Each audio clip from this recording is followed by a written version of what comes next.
नमस्कार दोस्तों, आज हम बाल भास्कर 3 अक्टूबर 2025 के संस्करण से महत्वपूर्ण तथ्य लेकर आए हैं। भारतीय वायुसेना का गठन कब हुआ था? देश की सबसे तेज चलने वाली ट्रेन कौन सी है? ओरछा का रामराजा मंदिर किस जिले में स्थित है? विश्व पशु दिवस कब मनाया जाता है? मेजर ध्यानचंद पुरस्कार कब स्थापित हुआ? तो इससे संबंधित वीडियो लेकर आए हैं। चलो देखते हैं आगे। भारतीय वायु सेना दिवस प्रतिवर्ष 8 अक्टूबर को मनाया जाता है। भारतीय वायुसेना दिवस भारतीय वायुसेना का गठन 8 अक्टूबर 1932 को हुआ था। इसकी स्थापना ब्रिटिश साम्राज्य के वायुसेना की एक इकाई के रूप में हुई थी। द्वितीय विश्व युद्ध के दौरान इसका नाम में रॉयल शब्द जोड़ा गया। रॉयल इंडियन एयरफोर्स ने युद्ध में एक अहम भूमिका निभाई थी। स्वतंत्रता प्राप्ति के पश्चात रॉयल शब्द हटा दिया गया। यूएवी क्या है? यूएवी आमतौर पर ड्रोन कहा जाता है। यह एक ऐसा विमान है जिसमें कोई इंसानी पायलट सवार नहीं होता है। इसे या तो ज़मीन से रिमोट कंट्रोल द्वारा ऑपरेट किया जाता है या ऑनबोर्ड कंप्यूटर के माध्यम से उड़ाया जाता है। यूएवी के प्रकार: सिंगल रोटर, यह ड्रोन हेलीकॉप्टर की तरह दिखाई देता है और काम करता है, जिसमें एक बड़ा रोटर होता है। फिक्स्ड विंग, ये ट्रेडिशनल एयरक्राफ्ट की तरह होते हैं और साथ ही लंबी दूरी की उड़ानों के लिए उपयुक्त होते हैं। इन्हें टेक ऑफ और लैंडिंग के लिए रनवे की ज़रूरत होती है। मल्टी रोटर, इसमें कई छोटे रोटर होते हैं जैसे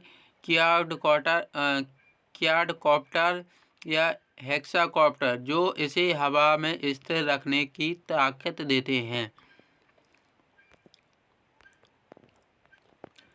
hybrid, a single rotor, multi rotor और फिक्स्ड विंग यूएवी के कॉम्बिनेशन होते हैं। ये VTOL वर्टिकल टेक ऑफ और लैंडिंग क्षमता प्रदान करते हैं और लंबी दूरी तक उड़ान भर सकते हैं। टैक्टिकल मध्यम आकार के ड्रोन हैं जो सैन्य सुरक्षा उद्देश्यों के लिए विशेष रूप से डिजाइन किया गया है, जैसे निगरानी, गश्त, टारगेट टेक ओवर और छोटे तथा कम दूरी के मिशन आदि में इसका उपयोग किया जाता है। माइक्रो और नैनो छोटे ड्रोन जिनका उपयोग निकटतम स्थान की निगरानी के लिए किया जाता है। इंडियन एयरफोर्स में शामिल यूएवी IAI हेरॉन, यह इजरायल एरोस्पेस इंडस्ट्रीज द्वारा विकसित मध्यम ऊंचाई वाला ड्रोन है जो मुख्य रूप से निगरानी और खुफिया जानकारी इकट्ठा करने के लिए उपयोग किया जाता है। रोटर पंखों का एक समूह होता है जो मोटर द्वारा घुमाया जाता है। यह ड्रोन को हवा में उठाता और चलाता है। यह मुख्य रूप से लिफ्ट और थ्रस्ट के लिए हवा में प्रेशर बनाता है। कण्व वंश, लगभग 73 ईसा पूर्व में शुंग वंश के अंतिम शासक देवभूति की उनके मंत्री वासुदेव कण्व ने हत्या कर दी थी और स्वयं सत्ता पर अधिकार कर लिया। इस प्रकार पाटलिपुत्र में कण्व वंश की स्थापना हुई। कण्व वंश और शुंगों की परंपरा। कण्व वंश के शासक भी ब्राह्मण वंशी थे। वैदिक धर्म एवं संस्कृति संरक्षण की जो परंपरा शुंगों ने चलाई थी उसे कण्व वंश ने भी कायम रखा। दुर्भाग्य से इस वंश के राजाओं के नाम के अतिरिक्त उनके राजकाल की किसी भी घटना के विषय में ज्ञात नहीं है। अनुमानित शासनकाल, इस वंश के प्रमुख शासक और उनका अनुमानित शासनकाल इस प्रकार है। वासुदेव कण्व 73 ईस्वी पूर्व से 64 ईस्वी पूर्व तक ये इस वंश के संस्थापक थे। इन्होंने कुल 9 वर्षों तक राज्य किया था। इनकी राजधानी पाटलिपुत्र ही रही। उसके पश्चात 3 राजा हुए, भूमिपुत्र, नारायण तथा सुशर्मा। भूमिपुत्र 14 वर्ष, नारायण 12 वर्ष तथा सुशर्मा ने 10 वर्ष तक राज्य किया। वायु पुराण में उल्लेख है कि सुशर्मा अपने सेवक सिमुख द्वारा मार डाला गया था। सुशर्मा की मृत्यु के बाद कण्व राजवंश का अंत हो गया। 45 वर्षों तक रहा कण्व वंश। कण्व वंश की अवधि लगभग 45 वर्षों तक ही रही। यह वंश राजनीतिक दृष्टि से अपेक्षाकृत कमजोर था और पूरे भारत पर अपना प्रभुत्व स्थापित नहीं कर सका। इनके समय में आंध्र सातवाहन वंश दक्षिण में शक्ति प्राप्त कर रहा था, जिसने अंततः कण्वों को समाप्त कर दिया। नमो भारत देश की सबसे तेज train. Delhi Meerut regional rapid transit system के 55 किलोमीटर लंबे सेक्शन पर चल रही नमो भारत अब देश की सबसे तेज ट्रेन बन गई है। यह अधिकतम 160 किलोमीटर प्रति घंटे की रफ्तार से चल रही है। इससे पहले 2016 में शुरू हुई गतिमान एक्सप्रेस और बाद में वंदे भारत ट्रेनें भी इसी स्पीड से चलती थीं। हालांकि जून 2024 से इनकी अधिकतम गति 130 किलोमीटर प्रति घंटा कर दी गई है।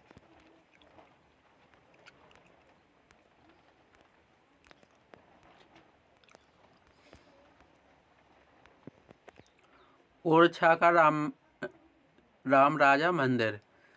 यह कहाँ स्थित है? यह मध्य प्रदेश के टीकमगढ़ जिले में बेतवा नदी के किनारे स्थित है। यह जगह अपनी स्थापत्य कला और भित्ति चित्रों के लिए प्रसिद्ध है। ओरछा के बारे में। ओरछा को बुंदेले शासक रुद्र प्रताप ने बसाया था और सन 1531 ईस्वी में गढ़ कुंडार से अपनी राजधानी ओरछा में स्थानांतरित की थी। इसके बाद कई राजाओं ने यहाँ महल और मंदिरों का निर्माण कराया। ओरछा का राम राजा मंदिर पूरे विश्व में प्रसिद्ध है, क्योंकि यह एकमात्र मंदिर है जहाँ भगवान राम को देवता के रूप में नहीं बल्कि एक राजा के रूप में पूजा जाता है।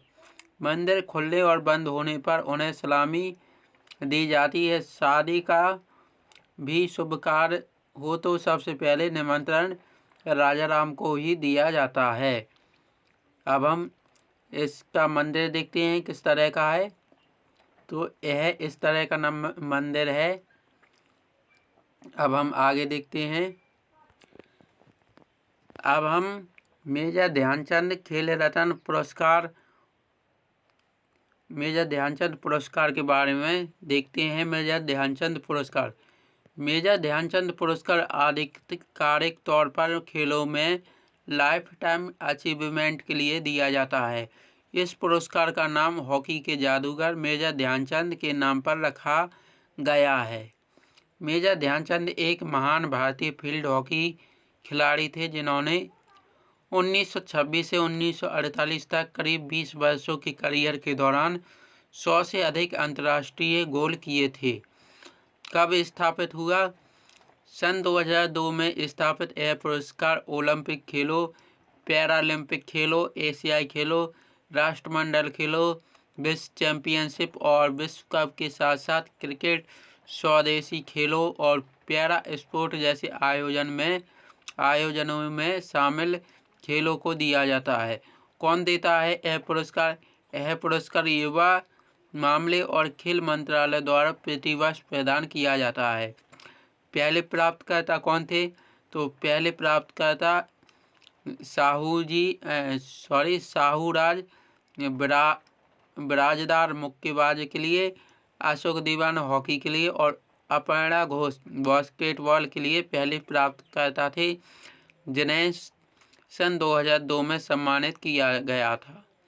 पुरस्कार में एक प्रतिमा, प्रमाण पत्र, औपचारिक पोशाक और नगद पुरस्कार दिया जाता है। 4 अक्टूबर को हर साल विश्व पशु दिवस अर्थात वर्ल्ड एनिमल डे मनाया जाता है। कब से मनाया जा रहा है एनिमल डे? तो वर्ल्ड एनिमल डे की शुरुआत जर्मनी के हेनरिक जिमरमैन ने 24 मार्च 1925 में की थी, लेकिन 1929 में इसे 4 अक्टूबर को स्थानांतरित कर दिया गया। उद्देश्य जानवरों के प्रति इंसानों द्वारा किए जाने वाले अत्याचार को रोकना, प्राणियों का संरक्षण और उनके उपचार को बढ़ावा देना, जीव जंतुओं को सम्मान और उनका हक दिलाना, प्राकृतिक जंगलों और जानवरों का संरक्षण करना, उनकी भावनाओं का सम्मान करना। थीम: इस दिन को मनाने के लिए हर साल एक थीम भी रखी जाती है। इस साल की थीम है जानवरों को बचाएं, ग्रह को बचाएं। Save animal save the planet. यह थीम इस बात पर जोर देती है कि जानवरों की सुरक्षा हमारे ग्रह की सुरक्षा के साथ जुड़ी हुई है। अब हम रोचक तथ्य देखते हैं। डॉल्फिन एक दूसरे को नाम से पहचानती है। जायंट पांडा दिन के करीब 12 घंटे बांस खाकर गुजार देते हैं। किंगफिशर मछली पकड़ने के लिए लगभग 25 मीटर प्रति घंटे की गति से गोता लगा सकती है। ग्लास फ्रॉग का शरीर इतना पारदर्शी होता है कि इनके दिल की धड़कन भी दिखाई देती है। हाथी की याददाश्त बहुत तेज होती है, इसलिए इन्हें नेवर फॉरगेट जानवर कहा जाता है। लेडी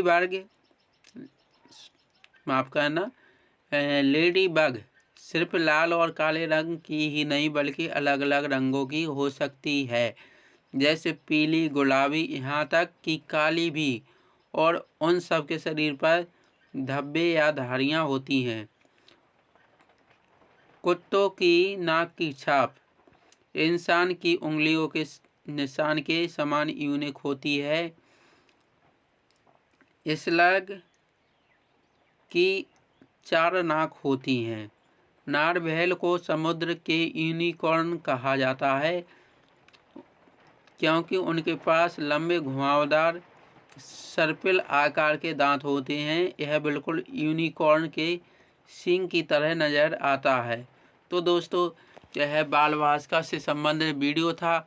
आशा करते दोस्तों आपको यह वीडियो पसंद आया होगा। अगर आपको यह वीडियो अच्छा लगे तो अपने दोस्तों के साथ इस वीडियो को शेयर करें और वीडियो को लाइक भी करें। वीडियो देखने के लिए बहुत बहुत धन्यवाद।